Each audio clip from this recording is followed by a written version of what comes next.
Natumai kwamba ubuheri wa afya popote pale ulipo mtazamaji.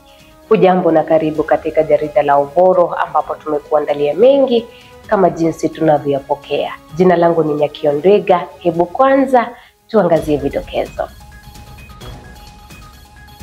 Serikali yaanza rasmi mpango wa usajili wa vitambulisho bila malipo.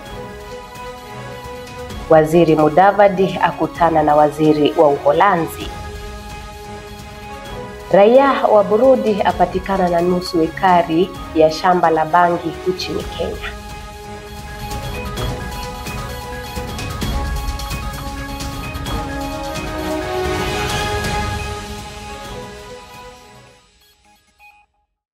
Karibu mtazamaji.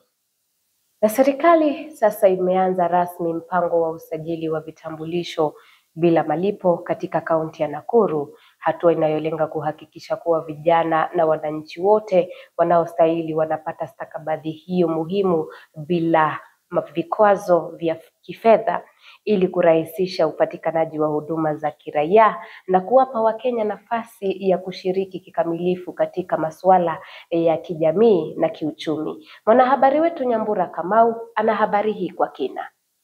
Serikali imeanza rasmi mpango wa usajili wa vitambulisho bila malipo katika kaunti ya Nakuru, hatua inayolenga kuhakikisha kuwa vijana na wananchi wote wanaostahili wanapata stakabadhi hiyo muhimu bila vikwazo vya kifedha. Mnajua Mheshimiwa Rais wiki iliyopita alipokuwa huko Nairobi alitangaza kwamba wale wanakuja mara ya kwanza kuchukua IDs lazima wafanye bure, kwa sababu hivi sasa watu wanalipishwa pesa shilingi 300. Na kwa hiyo directive ya rais, kwa habari ya rais vile alitangazia Wakenya, hivi jana nimetoa habari kamili ya kuondoa ile IDs ambao watu wanachukua, kwamba itakuwa sasa bure, haiwezi chukuliwa kwa kulipa. Hatua hii inakuja kama sehemu ya juhudi za serikali za kurahisisha upatikanaji wa huduma za kiraia na kuwapa Wakenya nafasi ya kushiriki kikamilifu katika masuala ya kijamii na kiuchumi. Akizungumza wakati wa uzinduzi wa mpango huo, maafisa wa serikali waliwahimiza wakazi wa Nakuru, hususan vijana ambao hawajapata vitambulisho, kujitokeza kwa wingi ili kusajili bila malipo. Kwa hivyo tumekuja hapa kuanzisha zoezi la watu kupata vitambulisho bila kulipa, kwa sababu tulikuwa na vijana wenye wameshindwa kupata kitambulisho. Ukimuuliza kwa nini sina kitambulisho, anaanza kusembea, hapana, najua pesa ya malipo mimi sina. Kwa hivyo hii tu ndio kitu imetuleta hapa kuanzisha zoezi la vijana wenye wamefikisha miaka 18 kupata kitambulisho. Kwa muda mrefu, wananchi wengi wamekuwa wakilalamikia ucheleweshaji na gharama zinazohusiana na upatikanaji wa vitambulisho. Mpango huu unatarajiwa kupunguza changamoto hizo na kuongeza idadi ya watu wenye vitambulisho, hatua muhimu katika kupata huduma za kiserikali na fursa za ajira.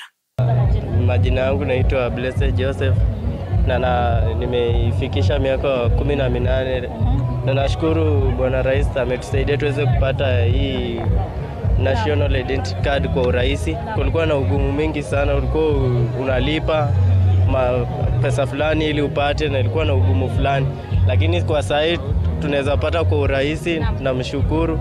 Sasa leo tunatumai tutapata ID zetu wote. Kwa majina ni Joyful Mhonja. Natoka shule ya Nakuru West Magharibi. Nimepata fursa hii kuja kuchukua kitambulisho. Ndiposa wakati nitakapomaliza shule kidato cha 4 naweza kupata ajira nikingoja kuchukua certificate hiyo ya mwisho. Nikiripotia Uvoro TV Business, jina langu ni Nyambura Kamau. Tume ya kukadiria ubora wa bidhaa nchini yani KEBS sasa imesema kuwa kuna bidhaa ambazo zinaingizwa nchini kinyume cha sheria bila kufikia viwango vya ubora vinavyohitajika. Akizungumza kuhusu jambo hili, mwenyekiti wa KEBS Chris Wamalwa amesema kuwa imekuwa vigumu kwa tume hii kugundua baadhi ya mianya inayotumika kuingiza bidhaa hizo humu nchini.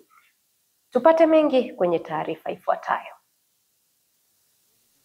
Tume ya kukadiria ubora wa bidhaa nchini yani KEBS sasa imesema kuwa kuna bidhaa ambazo zinaingizwa nchini kinyume na sheria bila kufikia viwango vya ubora vinavyohitajika.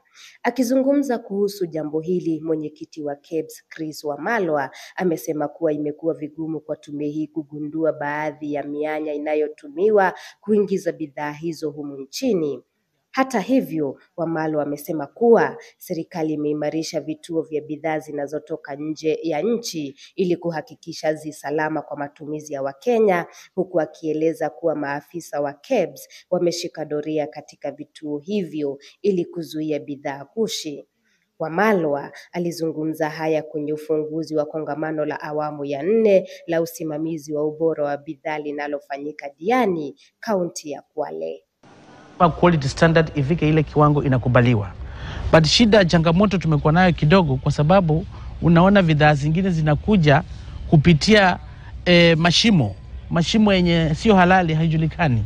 Sasa inaweza kuwa vile vile gumu kwa KEBS kujua iwapo kuna mashimo mengine, na ndio tunaomba serikali kulingana na police service so that polisi ndio watusaidie ili zile mashimo zenye zitakuwa mahali hazijulikani sifungwe. In regard to the African Continental Free Trade Area, Kenya Bureau of Standards has been very instrumental in ensuring harmonization of standards at the continental level. So tumekuwa tukifanya mikakati ya kuhakikisha standards zenye zinatoka. We have standards which are harmonized at the African level to make sure that the products that we produce in the country here in Kenya, they are able to go to any country within Africa using the harmonized standards. Na mkuu wa mawaziri ambaye pia ni waziri wa mambo ya nje Musalia Mudavadi pamoja na waziri wa masuala ya nje katika nchi ya Uholanzi wamekutana hii leo kwa mashauriano baina ya mataifa haya mawili. Haya yanajiri siku ya pili baada ya kuwasili kwa mfalme wa nchi hiyo na kutia saini makubaliano ya kibiashara na Rais William Ruto. To address the press. We will share this statement with you. It's quite elaborate, but we'll give it to you as we conclude. Please, Your Excellency. Thank you, Prime Cabinet Secretary Mudavadi, for hosting me today, for the very warm welcome to Nairobi. And sorry for the journalists that you had to wait for so long. It's entirely my fault. And it is because we had so much to discuss in depth, and that is shows also the depth and broad character of our relationship between our countries. I'm delighted to accompany His Majesty King Willem-Alexander and Her Majesty Queen Maxima on their very first state visit of the Netherlands to Kenya. And it's also my first visit to this country. And like many Dutch tourists who come here, I'm struck by Kenya's warmth, its beauty, but above all, its energy, its vibrancy. And during our political consultations this morning, we discussed many topics, such as current affairs, peace and security, multilateral cooperation, development and trade and investment. We discussed ongoing conflicts in the region and elsewhere, such as Sudan, South Sudan, DRC, Somalia, the Red Sea and the Houthis. Also discussed Ukraine, by the way. And running through all these discussions that we had today was a shared focus on the future, on a partnership that unlocks opportunities for the next generation for both Kenyans and Dutch alike. And because although our countries have maintained close ties for over 60 years, it is the future where I believe our nations truly meet. First of all, because we want to. We share many similarities that make our partnership a natural fit. Both our countries are outward-looking, trade-oriented, driven by entrepreneurial spirit. We are both regional hubs in our parts of the world, Kenya in East Africa and the Netherlands in Europe. And we both value sustainability and innovation. Kenya is leading in renewable energy, while the Netherlands is known for its expertise in sustained agriculture and water management. And we both believe in multilateral cooperation, the rules-based international order that the colleague already mentioned, respect for international law, and we actively contribute to peacekeeping, conflict resolution, and having a strong voice on issues like climate change and human rights. And this natural fit creates a strong foundation for our people, our businesses and our governments to connect, to cooperate and to grow together.